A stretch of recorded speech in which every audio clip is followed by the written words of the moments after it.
It grows quietly across ordinary lawns, along walking paths, and in open fields that people cross every day. It survives mowing, trampling, and neglect. Most people never notice it. Some see it only as background greenery. Others remove it without a second thought. Today, this plant has no reputation at all. Its name is self-heal. The name itself sounds almost exaggerated, as if it belongs to folklore rather than reality.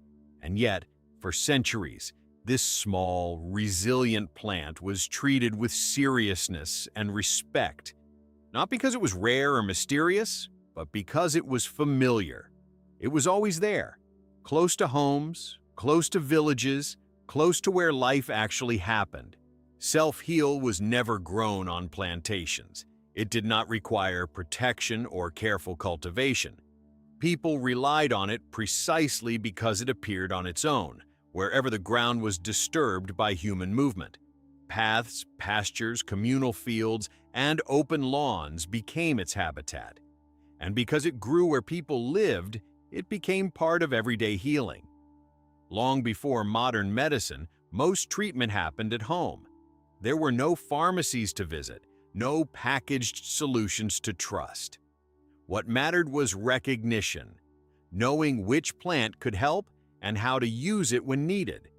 Self-heal earned its place not through theory, but through repetition, by being present when infections spread, when wounds refused to close, when recovery took longer than expected. Over time, this kind of knowledge began to disappear. Healing moved indoors. Plants moved out of sight.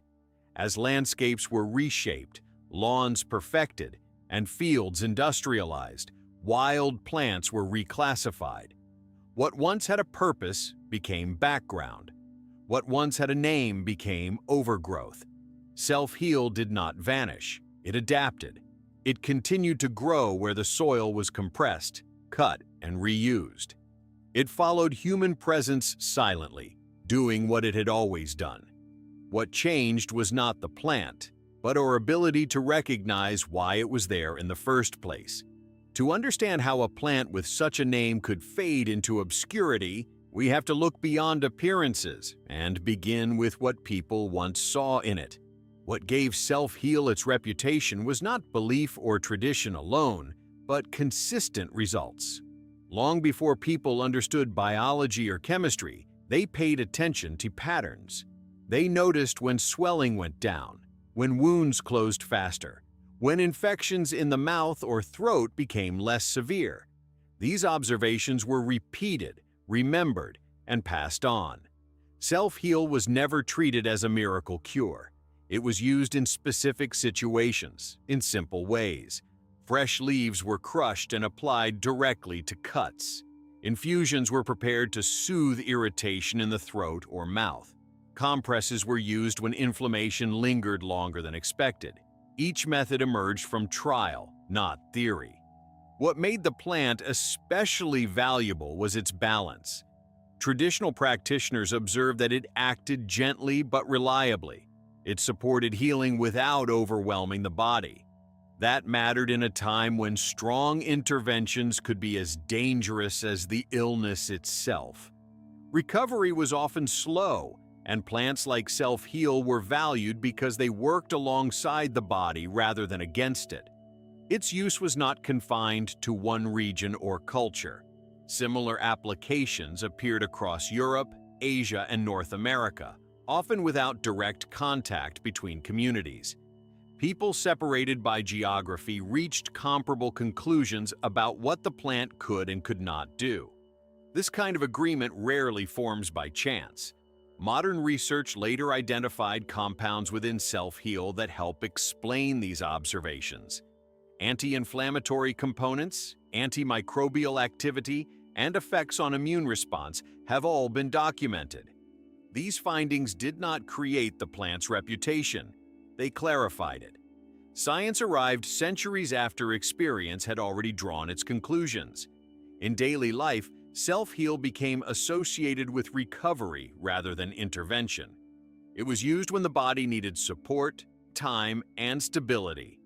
For households without access to specialists or supplies, this reliability mattered. The plant did not promise speed. It promised consistency. Long before laboratories and clinical language, self-heal proved itself under the only conditions that truly counted: everyday illness, minor injury, and slow healing, where results could not be exaggerated and failure was immediately visible. Despite everything known about self-heal, it did not disappear because it stopped working. It disappeared because the way value is defined changed. Modern medicine came to rely on what could be measured, standardized, packaged, and distributed at scale. Plants that grew freely without ownership or profit slowly lost their place in everyday life. As cities expanded and landscapes were reshaped, wild plants were reclassified, lawns were perfected, fields were controlled. Anything that appeared without permission was labeled a weed. The language shifted, and with it, perception. Usefulness was no longer measured by experience, but by legitimacy. Knowledge that had once been passed quietly between generations faded within a single lifetime. Healing moved from observation to instruction labels. Trust shifted from familiarity to authority. And in that transition, plants like self-heal became invisible, not because they vanished, but because they no longer fit the system that defined what medicine was supposed to look like. Yet the plant itself never left. It continued to grow where soil was compacted, cut, and disturbed. Along paths, on lawns, and in places shaped by human movement, it remained present. Its persistence was not accidental. It reflected adaptation, not neglect. In ecological terms, self-heal became a record of human presence, following people even after people forgot its name. Relearning this knowledge does not require rejecting modern medicine. It requires remembering that human health was shaped long before pharmaceuticals existed.